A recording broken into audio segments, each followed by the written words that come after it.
Oi, eu sou a Isabela. E eu sou a Monique. E este é mais um Horrorizadas.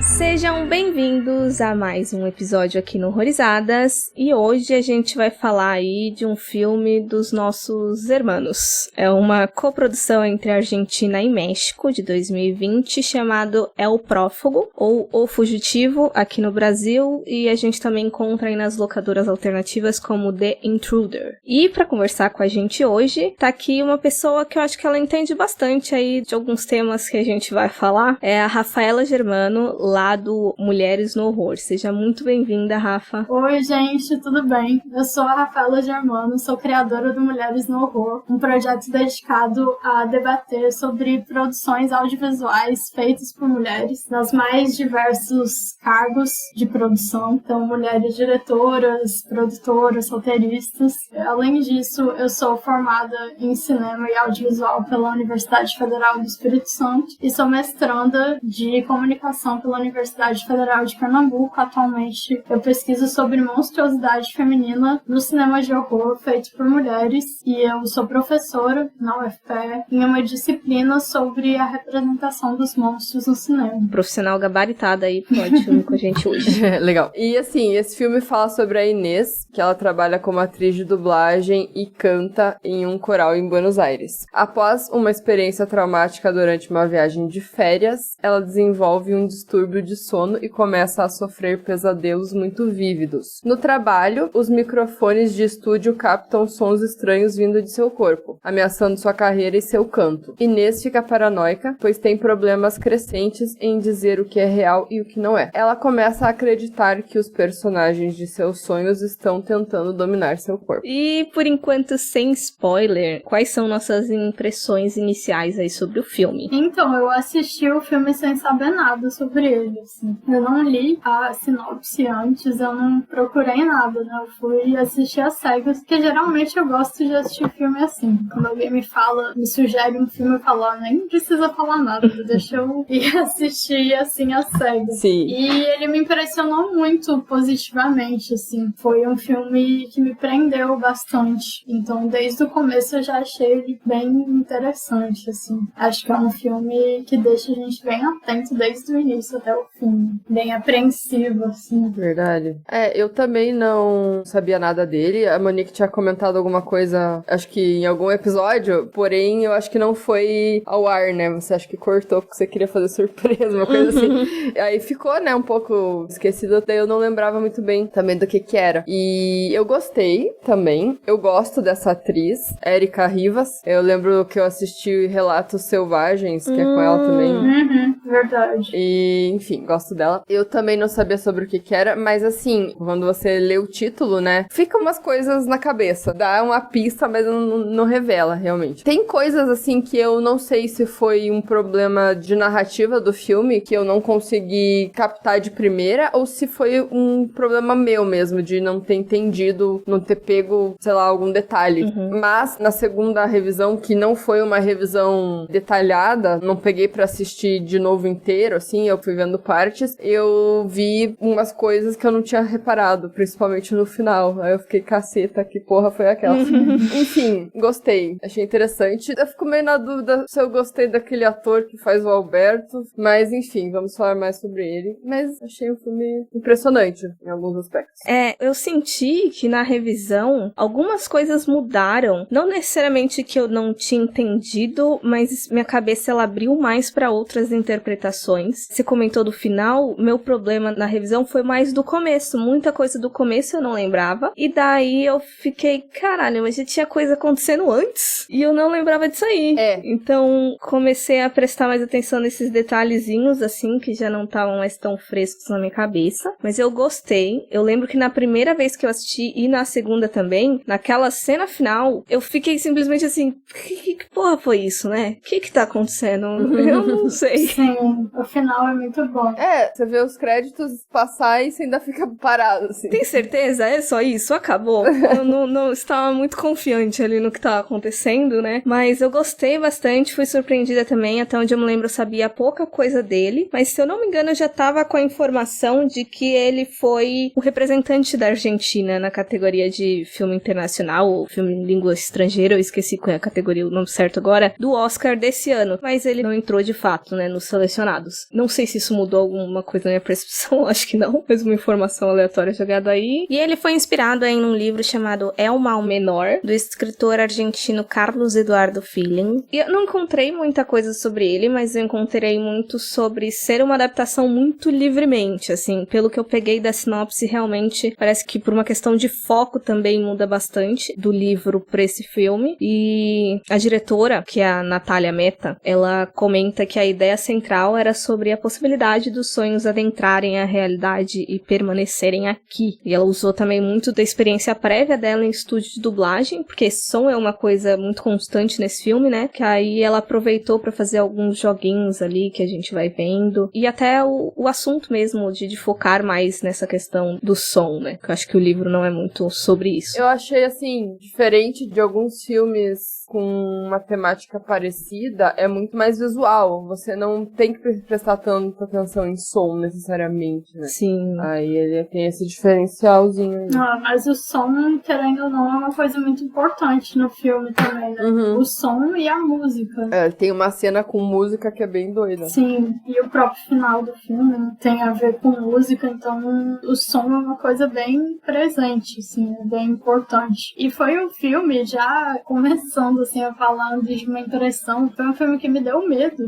Me deu medo mesmo, assim, quando eu assisti ele à noite, e aí antes de dormir eu fiquei com medo do filme, juro. Não achei que eu ia ficar com medo, mas por ter toda essa coisa dos sonhos, né, aí eu fiquei assim, sabe, deu um medinho, assim, antes de dormir. E eu acho que você falando de medo, o som acaba influenciando muito também no nosso medo, porque qualquer barulho que você pode escutar, você pode interpretar qualquer coisa, né? Sim. O que a sua mente estiver pensando na hora. Às vezes é pior que, sei lá... Que vê alguma coisa assustadora, né? Eu já tive experiência com som aqui onde eu moro, nesse meu apartamento. Credo. É foda. Eu fico imaginando muito aquelas partes mesmo dela dormindo e a gente ver movimentações, aí, tipo, qualquer coisinha na perna, aí você já fica, eita, o que passou aqui? Sim, essa questão dos sonhos, assim, é uma coisa que eu acho que dá medo. Tanto que quando eu era criança, o filme que mais me dava medo, assim, disparado, era a Hora do Pesadelo. Porque eu pensava, gente, como que eu vou fazer? Como que eu não vou dormir? Como é que eu vou fugir? Exatamente. Fred Krueger, pra mim, sempre foi muito aterrorizante por isso. Que eu pensava, não tem como escapar, não dá pra só fugir. Tem que ficar acordado, se manter acordado. É muito aterrorizante isso. E sem contar que tem um plus aí desse negócio do sono, e principalmente falando de Fred Krueger, se você fica sem dormir, você começa a alucinar também. Começa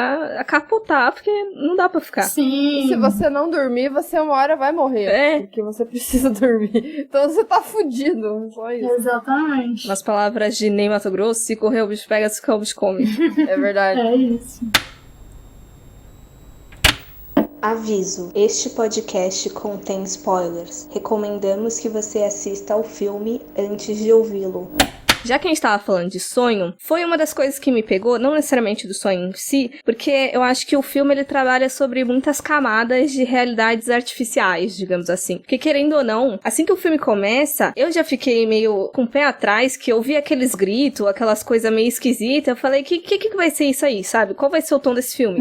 E a gente descobre que aquilo não era o filme, era ela dublando o filme. Tá. Aí já começa a mexer com isso, de não acreditar no que a gente tá vendo. E o filme ele vai batendo nisso várias vezes, até pela própria profissão dela, né, que ela também é dubladora, como a gente falou na sinopse. Já há uma artificialidade ali do que não é o que realmente tá acontecendo, e aí o cinema também já é basicamente isso, né, e a questão dos sonhos também, que a gente também é muito pego nisso durante o filme, que a gente não sabe se ela tá dormindo, se ela tá acordada, se ela tá vendo coisas aleatórias, enfim. Isso não me incomodou, porque geralmente, às vezes é chato quando brinca demais com isso e você fica, tá, e agora? Eu não tenho nenhum filme agora, nesse nesse momento como exemplo de chatice, mas às vezes acontece de eu ver um filme que tem essa brincadeira com o que é real, o que não é, e parece que você já viu 300 vezes a mesma coisa.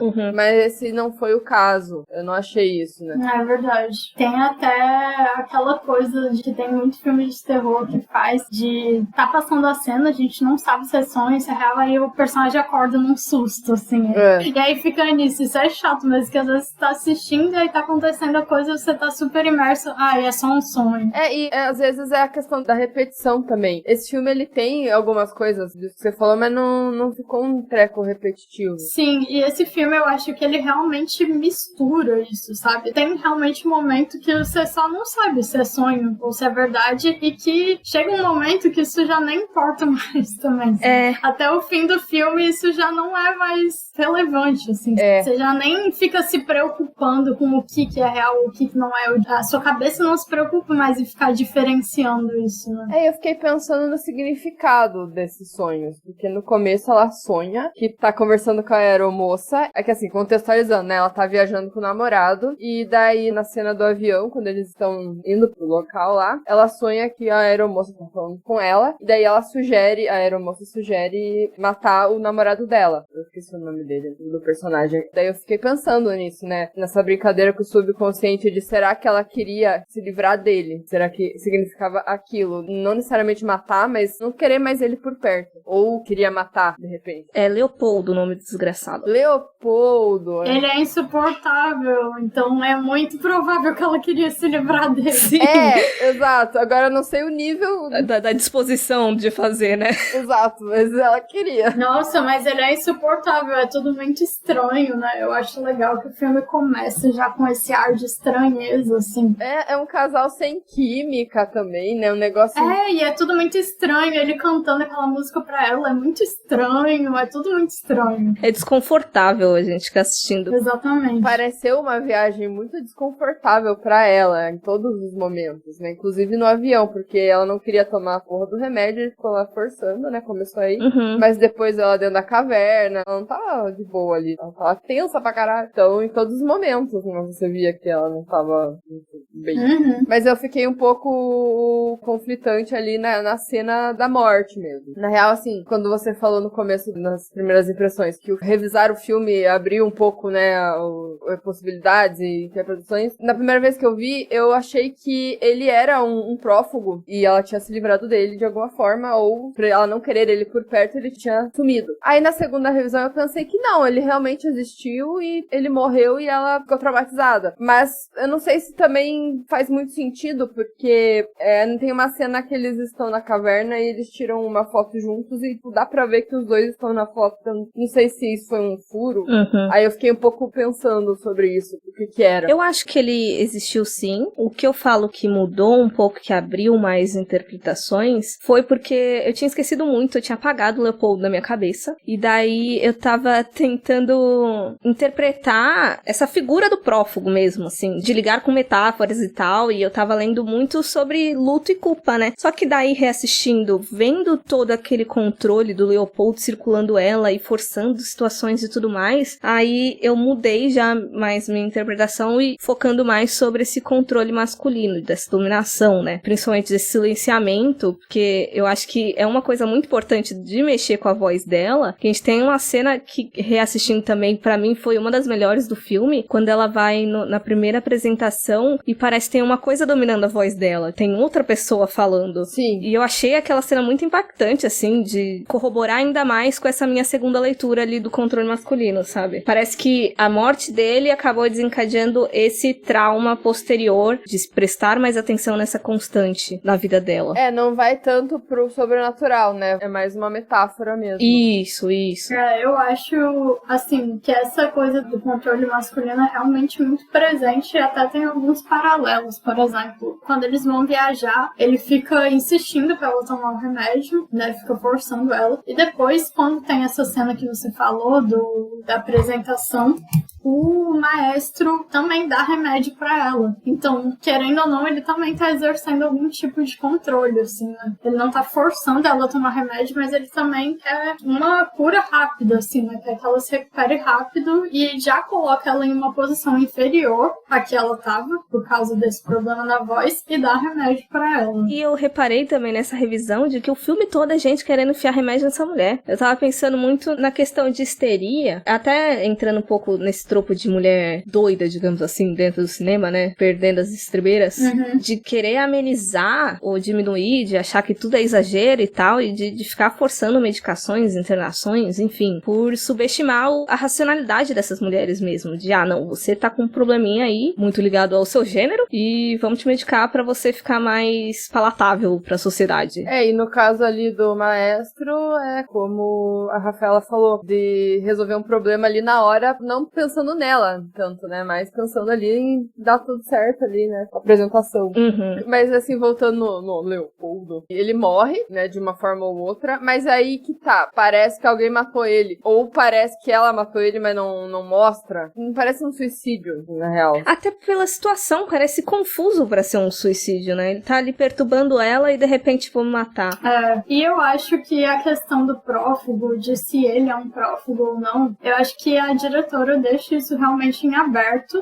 Parece proposital que isso seja meio confuso e que fique aberto. E que eu acho que parte dessa intenção de ser confuso e de ficar em aberto é pra gente perceber justamente que não importa se ele é um prófugo ou não, que ele tava sufocando ela de qualquer jeito, entende? Então, independente dele ser essa coisa mais sobrenatural, um ser que veio do sonho dela ou não, ele tava controlando o sonho dela de qualquer jeito. Ele tava perguntando insistentemente quem que tava no sonho com ela. Ele tava querendo controlar até isso, sabe? Saber pra quem que ela tava falando que amava, quem era essa pessoa que tava no sonho, e ela tava sufocando ela, assim como os outros prófugos, de qualquer forma, sabe? Sim. Então, eu acho que essa questão também da morte dele fica realmente confusa, né? A gente não entende se ele se matou, se ela matou, o que acontece. Mas, no fim das contas, é uma coisa que já tava causando um trauma e um estresse, a presença dele, e que aí a ausência dele total, né, causa um outro tipo de estresse que vai gerar isso tudo, né? Que causa esse luto dela e a culpa. Acho que é uma coisa muito importante também. A questão da mãe dela é muito importante também no filme, sabe? Sim. O que eu pensei, na verdade, também quando você falou, Rafaela, porque assim, eu realmente acho que não tem importância ele ser ou não, a gente entender real se ele era ou não. Mas esse ponto fica nebuloso também porque a gente, sabendo ou não se ele a gente não sabe quando as coisas começaram. Se a gente parte do princípio que ele era um prófugo, aí a gente não tem noção real de quando ela começou a ter isso. Se realmente o filme já começa com ela, já com essa condição, ou se aconteceu o trauma, né, a gente partiria do princípio, não, começou por causa do trauma. Então, eu acho até interessante não começar as coisas a partir de um trauma. Não precisa ter um contexto, né, necessariamente. Assim, uma leitura que eu fiz também nessa revisão, eu tava pensando muito em relacionamentos abusivos, né, até porque eu acho que o filme abre muito pra isso, e partindo ali do prófugo, não necessariamente cravando que era Alberto, mas eu acredito que o filme cogite muito pra isso, mas de repente dele ser daquele tipo de relacionamento que tenta isolar a pessoa de tudo que tá ao redor dela. Pra mim, mesmo acreditando super no sobrenatural do filme, de que ele era realmente essa entidade que saía dos sonhos, que queria dominar o corpo dela e tudo mais, faria até sentido se o primeiro namorado dela realmente existisse e o Alberto finalizasse ele também por essa questão de controle, de querer dominar o corpo dela, né? É uma pessoa que tá próxima de você que vai te tirar de mim. Então, do Leopoldo realmente ter existido e o prófugo ter matado ele. Pra mim faz sentido também isso. Sim, é uma leitura bem possível também. Cara, como é doido, né? Porque assim, como eu não sabia do que se tratava, quando o Leopoldo morre, eu não sabia que o filme ia pra esse lado mais sobrenatural. Eu achei que ia pra um lado realmente de alguém tá perseguindo ela. Era outra coisa, sabe? Um assassino real matando pessoas, enfim, não sei. Meio diálogo vibes. Não necessariamente um slasher, mas eu não sei, me veio outra coisa depois das cenas iniciais. Aí que eu fui ver, não, calma. E também me pegou desprevenida no sentido de que eu achei que o filme ia focar mais nesse relacionamento conturbado dele, sabe? Porque, querendo ou não, gera muita discussão, assim. A gente nem foi muito pra frente do filme, a gente tá falando do Leopoldo e já rendeu bastante. E aí ele pega e morre, aí você fica, quê? E agora? O que acontece? Exato. Uma coisa que eu queria falar é do personagem que é o sonoplasta. Tipo, ele só sumiu, ele só ficou no mundo dos sonhos e pronto. Eu fiquei muito triste com isso, porque ele era a única pessoa, literalmente a única pessoa que tava querendo ajudar ela. E ainda teve toda uma coisa assim que aquela cena até que ele vai passar um negócio eletromagnético no corpo dela, eu até fiquei com medo de acontecer alguma coisa, sabe? De ele fazer alguma coisa de ruim. Sim. Mas ele não faz nada de ruim, parece que ele realmente queria ajudar ela e ele só se fode, assim. É verdade. Eu fiquei muito, assim, caralho, vocês descartaram o cara assim, num piscar de olhos, ela literalmente acorda e ele sumiu. Aham, e aí pronto. Ele ficou lá no mundo dos sonhos, a senhora lá que tenta ajudar ela também falar, ele ficou no mundo dos sonhos. E aí, tipo, é isso, já era. Eu achei meio fuleira esse descarte dele, assim.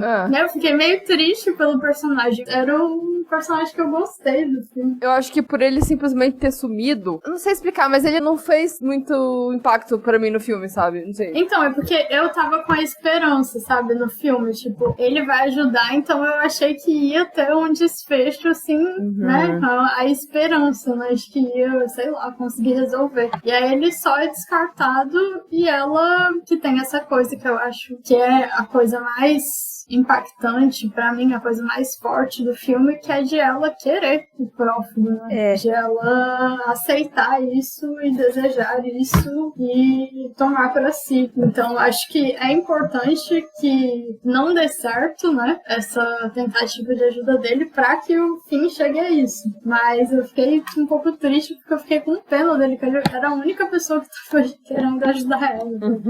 Eu não sei também se ele voltasse ou se ele não fosse pra lá, de certa forma, mesmo que ele não tivesse ajudado. Eu não sei também o que ele poderia fazer no restante do filme. Sim. Eu acho que eu tenho muitas coisas aí lá desse rapaz. Eu entendo a frustração da Rafa, porque justamente por aquela cena que a gente já fica meio, será que você vai fazer uma merda? De quando ele tá analisando ela, eu fiquei focando na mão dele, eu falei, você vai passar a mão no peito dela quando estiver passando com esse negócio daí? Mas aí ele não faz nada, então vem com essa ansiedade crescente, e aí não acontece, aí você fica um pouco mais calmo e acha que vai dar tudo bem, aí ele some, aí já dá essa quebra, né? Exatamente. É porque eu acho que o filme brinca muito com essa questão, né, como se for dos relacionamentos abusivos, então assim, qualquer homem ali que se envolve ali com ela, não precisa nem ser amorosamente, né, mas a gente fica pensando realmente se vai acontecer alguma coisa justamente pro filme brincar com isso. E eu também fico pensando se esse desaparecimento dele só não é mais por essa questão de narradora não confiável, porque ela tá ali, naquele mundo muito próprio dela, né, e ela chega a procurar ele, pergunta para um colega de trabalho, parece que é um recepcionista, e daí ele fala, tipo, ele teve um problema pessoal, ou ele não pôde aparecer. Fala assim, acho que ele foi viajar, fala uma coisa assim também. Aí pra mim não sei se realmente ele deu alguma justificativa, ele realmente teve alguma coisa pra fazer, mas como a gente tá na perspectiva dela, aquilo já se torna um mistério. A gente já pensa que ele sumiu e nem aconteceu isso às vezes, né, ele só foi. Sim, na verdade. Eu acho que um outro personagem, né, como eu falei, uma personagem que é muito importante é a mãe falsa. Que essa é uma coisa que, como eu falei, que me deu medo, assim, do filme, que é uma coisa que uma das criaturas e tal, que eu acho que realmente é uma coisa, assim, que mexe muito com o psicológico, que dá medo, é o doppelganger. É uma criatura que tá querendo substituir a pessoa real e tal. Isso tudo, assim, é uma coisa que eu, pessoalmente, tenho medo de filme, assim, geralmente mexe comigo, sabe? E ter essa coisa de não saber em quem confiar, não saber quem que é de verdade, quem que é de mentira, de ter essa pessoa aí na sua vida tentando substituir a sua mãe, e que não tem uma coisa que você consiga enxergar no prófugo que faça com que ele seja diferente da pessoa real, sabe? Não tem uma característica física nem nada assim. Que diferencie, né? Sim, exatamente. Eu pensei um pouco na mãe, às vezes ela ter criado uma mãe prófugo, mas não que necessariamente seja aquela aparência da mãe dela, sabe? Porque a gente nunca vê a mãe, né? A gente só ouve pelo telefone. A gente não sabe quem é a mãe verdadeira. Eu gosto muito da atriz que faz a mãe, inclusive. Eu não lembro de coisa que eu vi com ela. Também não. Reassistindo hoje, logo quando a mãe dela aparece pela primeira vez, tem uma hora que a protagonista Inês fica olhando, aí ela vai encostar o rosto da mãe e fala, você fez alguma coisa? Tipo, seu rosto tá diferente. É verdade. E aí já foi uma coisa que, sabendo do desenvolvimento do filme, eu falei, olha, aí, tava falando do começo, eu não tinha pego também. Sim. Pra mim foi uma coisa que passou batido, que foi só, tipo, a mãe dela fez plástica, alguma botox, sei lá. Mas realmente, já sabendo, né, que é um prófugo também, isso é mais uma coisa. E o que eu acho doido também é que, por mais que a gente não saiba que ela é um prófugo de começo, ela, aparentemente a mãe dela da vida real, ela é essa pessoa que é controladora também, que a existência dela ali, a presença dela já deixa a gente meio claustrofóbico, né? Então, toda a cena da mãe dela, assim, eu ficava meio agoniada de quais são as intenções dessa mulher. E eu não sabia se aquilo era normal dentro do relacionamento dela, se realmente tinha algum quê de sobrenatural, enfim. Não cogitava que a mãe dela fosse simplesmente desaparecer no ar, mas me incomodava toda a cena delas. É uma relação realmente bem incômoda, assim. É uma relação muito esquisita também, é uma coisa muito estranha. Tipo, a mãe dela resolvendo coisa pra ela. Não, eu liguei pro maestro, tem uma hora que ela fala alguma coisa assim, não, pode deixar que eu já falei com ele. Eu recebi tal pessoa na sua casa e tal, e tratando ela como se ela fosse uma criança, às vezes também, querendo controlar algumas coisas que não faziam sentido nenhum, assim. Mas pensando por um outro lado também, a partir do momento que a gente sabe que esses prófugos, eles vieram a partir, no fim das contas, da cabeça da própria personagem, eu acho que isso diz muito sobre ela estar sentindo uma falta de controle sobre si mesma e criar esses prófugos que exercem algum tipo de controle ou que vão, de alguma forma, resolver as coisas pra ela. E são figuras, querendo ou não, que envolvem muito com questões internalizadas, porque pra mim faz muito sentido ela manifestar a mãe, por exemplo. Que, como você falou mesmo, que toma controle da vida dela ali. É quase como se duplas personalidades mesmo, porque a gente sabe desses casos de múltipla personalidade são desencadeados por algum trauma e é forma de autodefesa, né, da pessoa. Então ela manifestar realmente esses prófugos pra que eles tomem controle da vida dela faz muito sentido. Exatamente. Parece que existe uma vontade, assim, que o final do filme realmente mostra isso, né? Que no fim das contas existe essa vontade de que tomem conta da vida dela, de que tomem controle do corpo dela. Existe uma vontade nela mesma, provavelmente por ela sentir essa falta de controle sobre si mesma, né? E desencadeado por um trauma também. ¿Alberto se llamaba? Puede ser, tenía cara de Alberto. Pero bueno, ahora que lo pienso un poquitito, María Luisa, pásame la polvera, ¿no? Decí cada pavada, mamá. ¿Por qué? Porque es un músico, no es un jugador de rugby. No, a ver.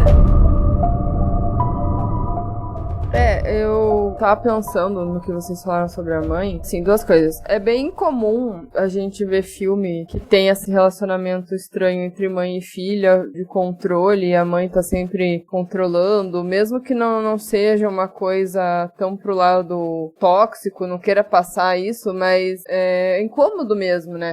Porque, por um lado, a mãe não sabe que tá sendo tóxica, não sabe que tá fazendo errado ali, né? Então, eu fiquei pensando nisso, mas quando vocês falam da mãe ser um prófugo e a Rafaela falar como se fosse imitando a mãe verdadeira, eu não me liguei tanto nisso, porque pra mim o filme não foi muito pra esse lado de possíveis duplos e pessoas que estão imitando outras, porque é só com a mãe dela que isso aparentemente aconteceu, porque a gente não vê... Posso estar falando merda agora, mas eu não lembro de ter visto nenhuma imagem da mãe verdadeira dela. Não aparece. Então, ficou muito aberto. Como era a mãe dela verdadeira? Se era igual aquele prófugo, ou se ela realmente esqueceu, ou sei lá, realmente viajou ali numa outra pessoa achando que era a mãe dela por um momento, sabe?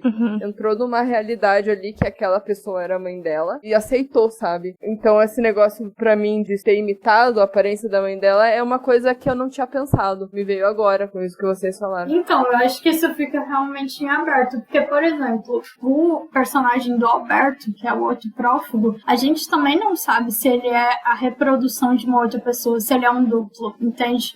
Porque ele pode muito bem, isso é uma coisa que eu pensei quando eu assisti, ele pode ser só uma pessoa da imaginação, que não existe, mas ele também pode ser o duplo dessa pessoa real que trabalhava lá na orquestra, sabe?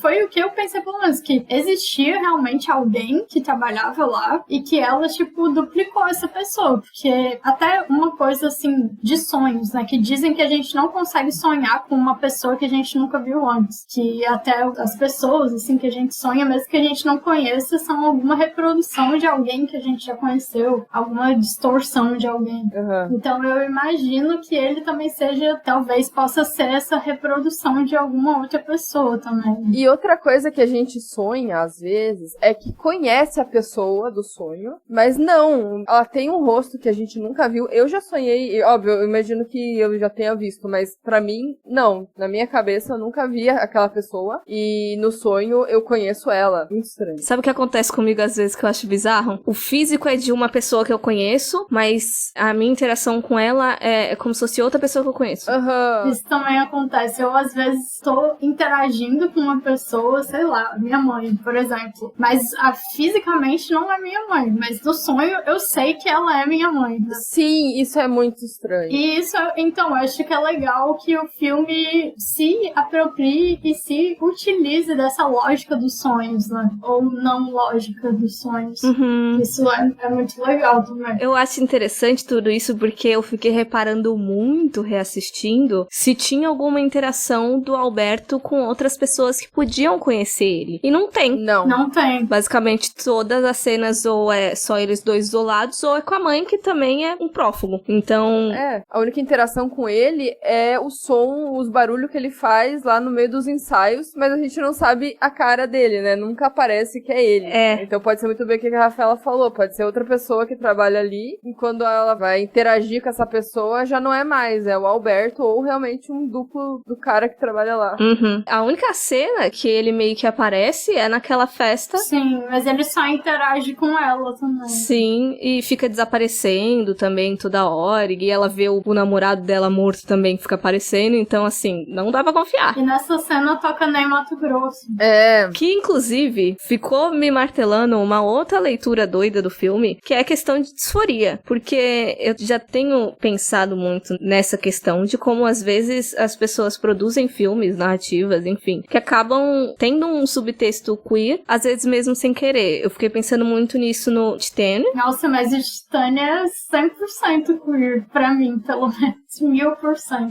Então, eu fui pesquisar as coisas da diretora e eu acho que alguém chega a levantar e ela fala que em nenhum momento foi uma decisão consciente, mas acabou que dá pra fazer essa leitura. E daí, nesse filme também, que eu fiquei pensando muito em disforia e esse não reconhecimento do gênero em que você nasceu, né? Uhum. E aquela cena muito enigmática de quando ela levanta o vestido e a gente vê que ela tá com um pênis, ou então da própria música do Ney Matogrosso, que fala muito sobre essa performance de masculinidade, sabe? Então ficou batendo muita questão, assim, desse subtexto consciente ou não. E eu, infelizmente, não encontrei, tipo, nenhuma entrevista da diretora falando sobre isso, sabe? E aquele pequeno flash que mostra que é um homem vestido de mulher também, né? Qual? No finalzinho ali, quando ela tá passando atrás do coral pra chegar na apresentação. Nossa, não reparei. É muito estranho, porque, assim, eu acho que era o Alberto vestido com a roupa dela, mas eu não tenho certeza se era a cara do Alberto, mas era um homem com vestido azul, de peruca, de cabelo comprido, não sei, e passa atrás, assim, de todo mundo, né, porque ela tá meio correndinho, porque ela tá atrasada, né, pra apresentação do final. Uhum. Então, quando passa atrás, é um homem. Uma hora é homem, outra hora é ela. Caralho, nem reparei. Eu só não identifiquei que homem que era, se era o Alberto, ou parecia um mix dos dois, eu acho, parecia meio que um mix. Mas não era ela e não era o Alberto.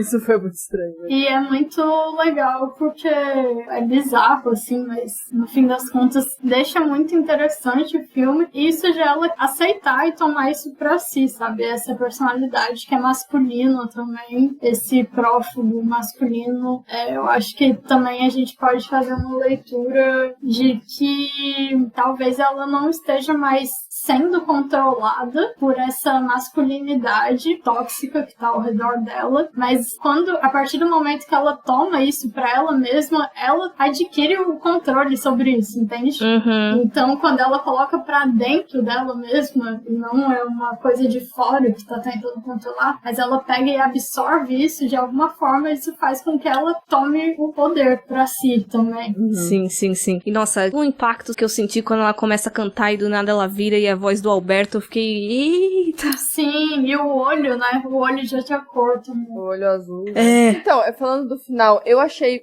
bem impactante, mas eu não sei se necessariamente é um plot, porque eu não sei em que momento vocês descobriram que o Alberto também era um prófugo, mas pra mim, na cena da festa, eu já pensei, tá, ele não é quem a gente acha que ele é. Ele é muito esquisito, desde o começo ele é muito esquisito. Então eu não sei se eles tentaram fazer um puta revelação no final, pra gente falar, nossa, o Alberto também era, ou se não, sabe? Ou se era pra gente desconfiar mesmo. Porque a mãe, eu não desconfiei até o momento lá da cena do ferro. Daí eu falei, nossa, eu não tava pensando nela como um prófugo. Mas o Alberto, pra mim, foi muito mais fácil de sacar.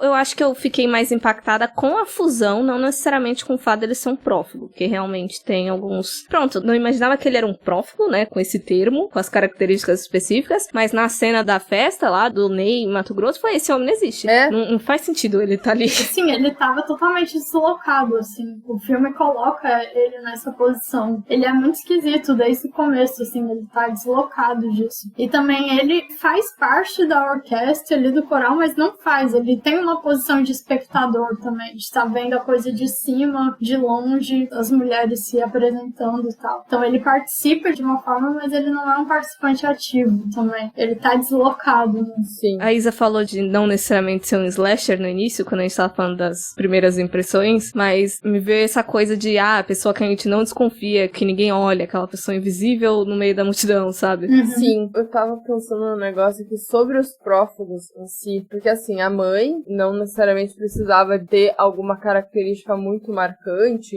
fisicamente falando, na aparência, enfim, mas assim, o que ela fazia era algo, né, que a gente conversou, né, de controlar e tal, mas o Alberto em si, eu fico pensando nele. Vamos partir da ideia de que o Leopoldo não era um prófugo, ele era um cara que tava com ela. Então, assim, ela no sinal prófugo, assim, e tal, eu fiquei pensando, por que uma pessoa com uma característica que, tipo, não era tão marcante, assim, sabe? Eu pensei assim, por que ela não pensaria numa pessoa que fizesse alguma coisa pra ela negativamente, eu não sei. Não manifestar um monstro, de fato, um vilão, propriamente dito, e ser uma pessoa comum. Eu não senti muito impacto nele, assim, nela, sabe? Por que ele? Ah, sei, nessa manifestação, né? Isso, é uma manifestação que não tinha muito impacto, muito solto, eu achei. Eu acho que isso justamente se encaixa com o que eu falei dessa masculinidade, assim, porque ele, até na própria aparência dele, aparenta ser um homem inofensivo.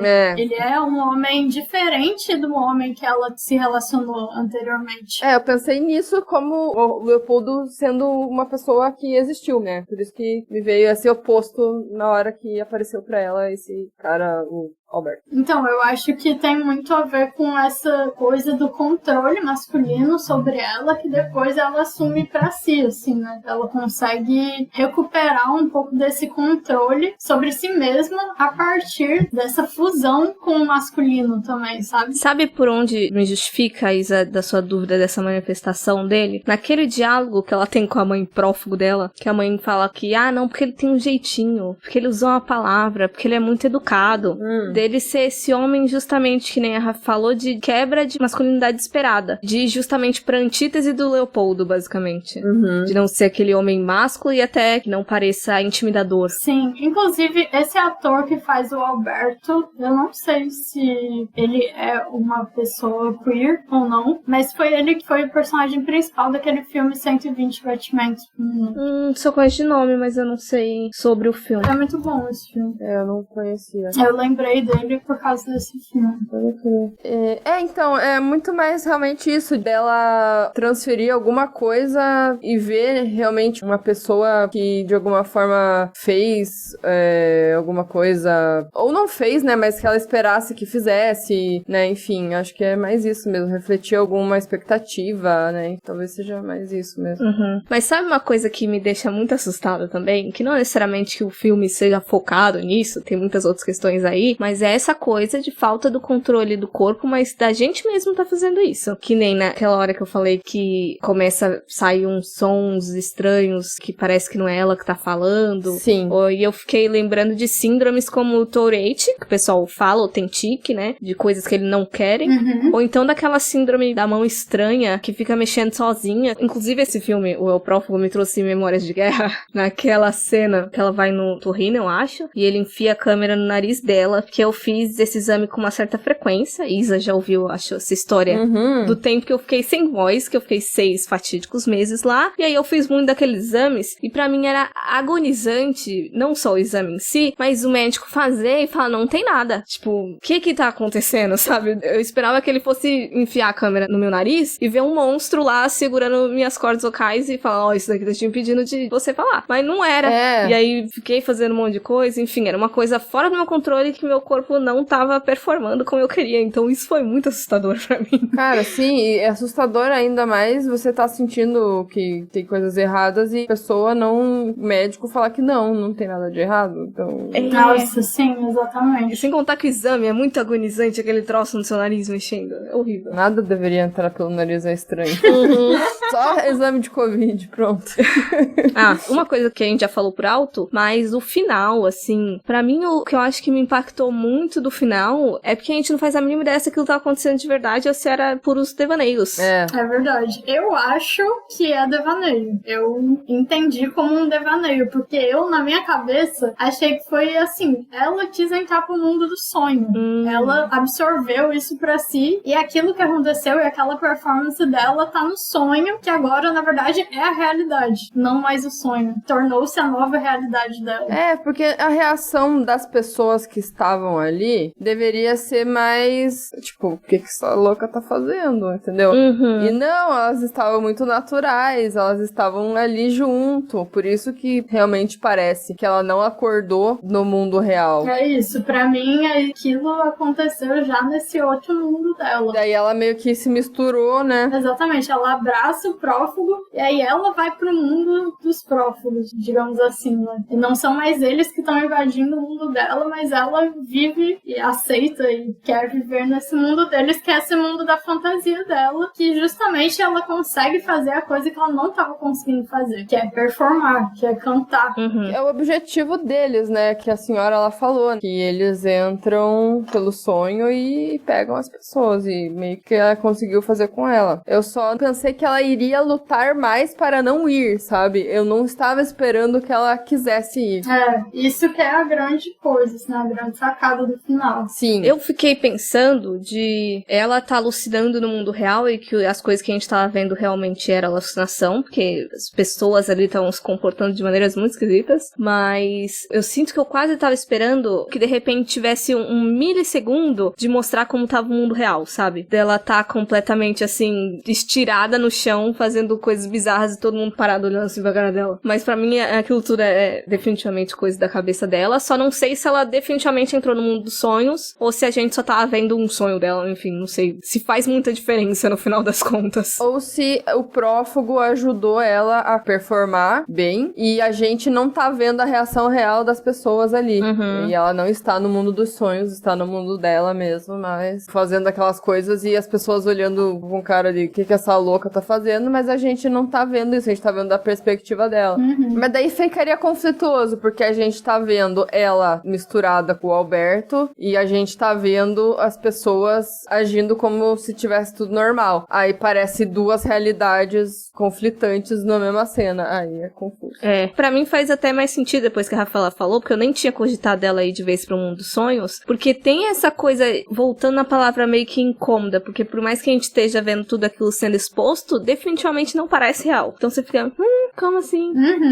E acho muito interessante a forma que o prófugo tem ali meio tentacular, né? Da coisa meio fálica de, às vezes, entrando nela e tudo mais. Ah, sim, isso foi bizarro. Bom, eu acho que eu acabei percebendo mais coisas, né, depois da segunda revisão, como eu tinha falado, mas também agora que a gente conversou, tinham coisas que eu não tinha sacado, como, por exemplo, esse final que poderia não ser real. Eu não tinha pensado por esse lado, eu tinha pensado mais dela alucinando, né? Mas estando no mundo real dela mesmo. Então eu não tinha pensado, né, nessa questão de outro mundo. Mas acabou que eu gostei mais agora, depois da conversa. E é muito interessante mesmo. A maneira que ele brinca com esse sobrenatural, mas misturando muito com metáfora, muito com coisas reais também. É massa pra caramba, eu gostei. Sim, eu gostei bastante também. Acho que é um filme muito diferente, assim. É uma coisa nova, assim. Eu achei isso muito massa. Não parece uma repetição de nenhum filme, não parece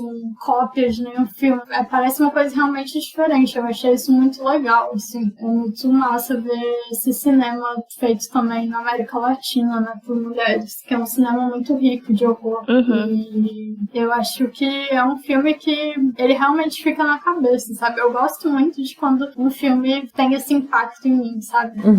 Quando a gente não só consome o filme, mas também é consumido por ele. Então eu acho que isso aconteceu, assim, também. Eu gostei bastante. Algumas coisas que vocês falaram aí, que nem você falou de filme latino e tal, eu não sei se eu encontraria esse filme, assim, se eu não tivesse caçado, porque eu tava justamente procurando filmes latinos pra trazer pro podcast. Que massa. Mesmo ele, como eu falei aí, que ele foi indicado como representante da Argentina, não foi um filme que tinha chego pra mim, assim, eu não sabia da existência dele, fiquei meio triste. Eu também não. Pois é, eu também não. Então foi realmente, se eu não tivesse procurado, não sei se ia chegar, mas gostei bastante também. Também achei ele muito original. Eu fiquei lembrando de muitas coisas durante o filme, mas era porque, tal conceito me lembra um outro filme, mas a execução dele como um todo, assim, não tem nada a ver. Inclusive, foi meio difícil pra mim procurar recomendação que se aproximasse a ele por causa disso, né? E gostei bastante. Conversa muito enriquecedora, porque eu gosto desse filme também, que ele abre pra diversas interpretações, porque a gente chega aqui, cada uma com uma interpretação diferente do mesmo fato. Daí sempre saem umas conversas maneiras. Enamoraste del prófugo, yo no sé dónde. Depende de vos. Vos le diste lugar. Ahora trata de echarlo como puedas.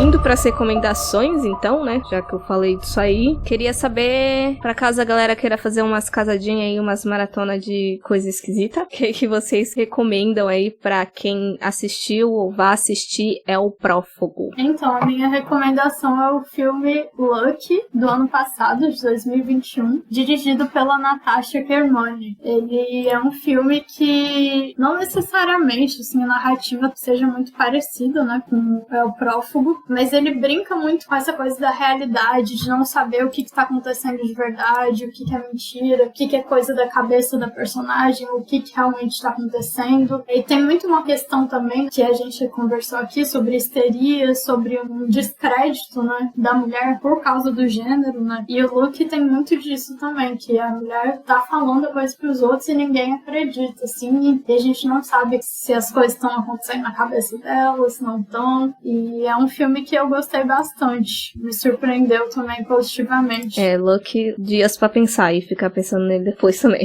É verdade. Eu vou indicar alguns temas similares também, que ele vai mexer um pouco com a questão do som e também com isso de descrédito, porque ele vai falar aí de uma mulher que ela passou por um evento traumático, ficou um tempo internada numa clínica psiquiátrica, e quando ela volta, ela vai tentar se estabelecer, assim, uma vida completamente nova, porque a anterior dela foi desestruturada, e nesse novo apartamento ela começa a ouvir batidas, como se fosse madeira, porta, enfim, aqueles toque-toque, e ela não sabe se isso é um pedido de socorro, se alguém tá tentando chamar a atenção, se é alguma mensagem em código Morse, e caminhando assim a gente vê também muito desse descrédito. Acho que a temática e principal vai envolver algumas coisas bem correlacionadas com El Prófugo, e ele é um filme sueco de 2021 também, dirigido pela Frida Kempf, chamado, eu não vou me arriscar a falar o nome original, mas em inglês tá Knocking. E falando de recomendações, tem alguns projetos futuros aí da diretora Natália Mehta. Um deles é o The Spirit of the Law, que é um drama político com dois atores que a gente viu em El Prófugo, que é a Erika Rivas, que faz a protagonista, e o Daniel Handler, que faz o Leopoldo, o maldito lá.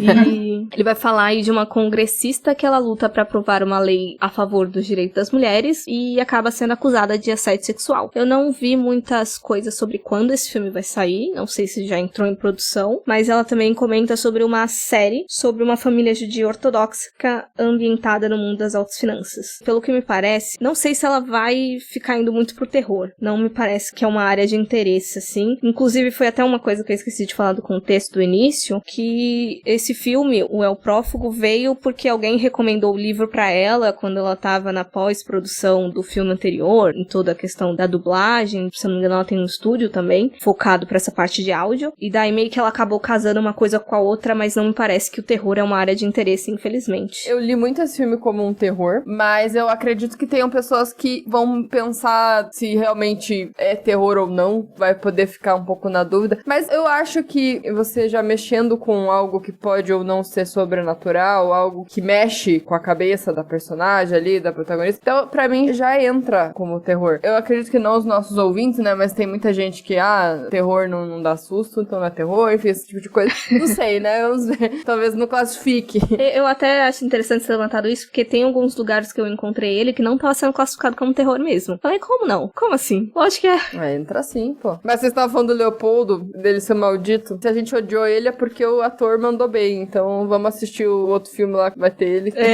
Muito convincente como um papel de pau no cu. É verdade. Exato, o cara é bom. Sim, mas encerrando então, muito, muito, muito obrigada, Rafa, por todos os insights que trouxe pra gente aqui, por aceitar participar. Sinta-se livre pra fazer todos os seus jabás aí, sinta-se à vontade. Muito obrigada, muito, muito, muito obrigada a vocês pelo convite. Eu gostei muito do nosso papo. Deu pra pensar em várias outras coisas no filme, né, que eu nem tinha pensado até a gente vir aqui comentar. E foi muito massa. Espero que possamos fazer mais coisas juntas. Eu sou muito fã de vocês também. E tô muito feliz de estar participando. O Mulheres no Horror está no Instagram, mulheres.no.horror. Nós temos o site, que é mulheresnohorror.com, onde tem todos os nossos artigos, tem traduções de artigos, tem listas. Então vocês podem encontrar a gente por lá. Está no Twitter também, mas infelizmente eu não uso o Twitter, eu não sei. Não sei mexer, mas eu sei que tá no Twitter também, e é a Ju, minha parceira aí de projeto, que comanda por lá. Mas vocês podem encontrar a gente por aí. E é isso, continuem nos acompanhando e continuem consumindo produções de mulheres dentro do horror. Boa. Muito obrigada, Rafa, pela participação, adorei. Eu adoro a página Mulheres do Horror, assim, dica de qualquer filme relacionado à direção feminina, à produção, é lá que tem, é a biblioteca dos filmes, vai lá. Vai lá que tem. E também sigam a gente nas nossas redes sociais. A gente tá no Instagram como Horrorizadas Podcast, Facebook também Horrorizadas Podcast, e no Twitter como Horrorizadas PC. E também temos o site horrorizadas.com, que a gente escreve lista, dica de filme que a gente não fala nos episódios. Dá pra escutar os episódios de lá também. Enfim, tem muita coisa semanalmente lá, então acompanhem também. E é isso, galera. Esperando que vocês tenham gostado do filme e do episódio. E até a próxima. Tchau, tchau. Tchau!